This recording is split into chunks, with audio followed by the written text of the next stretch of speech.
一講 EM，好多玩水族嘅人都知道佢係一間德國水族界大品牌。每次講到雷桶就一定會諗起佢先。但唔講你唔知，其實佢最開頭只係一間維修同生產電子玩具嘅公司，直到開發出磁力轉動離心泵。最初呢個設計只係用喺呢個無形噴泉嘅自然運作，但係喺一次偶然嘅構思，佢哋將呢個磁力泵同埋呢個雷桶融合埋一齊。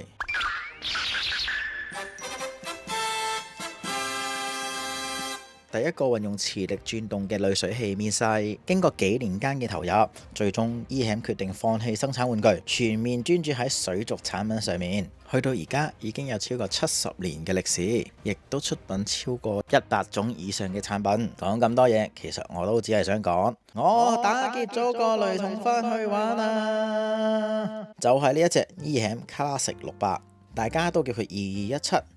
呢個係佢生產編號頭4個 number。呢個雷桶高400mm，直徑205，支援嘅水體咧係180到600 litre，每小時嘅排水量係1000 litre。好，唔講咁多，安裝完再講。開始之前提一提睇緊嘅朋友，記得 subscribe 同埋 share 我哋嘅 channel 啦。大家可以睇到地下呢一紮全部都係買呢個雷桶跟嘅嘢嚟嘅，裏面咧有 U 型管啦、直身嘅出水管啦，跟住吸盤。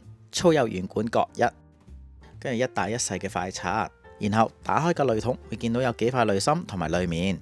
而我買濾桶嘅時候呢，係揀呢個濾材板，所以呢就跟咗一包生物環同埋生物珠。由於時間關係，我已經用湯渣袋入起晒佢哋啦。買濾桶嘅時候，好多人都會問有冇分次序放㗎？其實呢樣嘢呢就好隨意嘅，而我呢，因為係新手，所以盡量跟翻佢盒上面嘅次序，最下面生物環。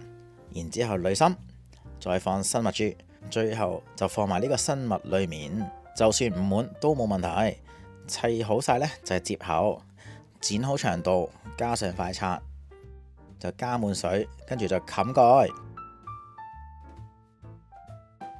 跟住落嚟開機，然之後用你個嘴啜啲水出嚟。如果你唔想同佢 kiss， 可以買個專用嘅工具幫你嘅。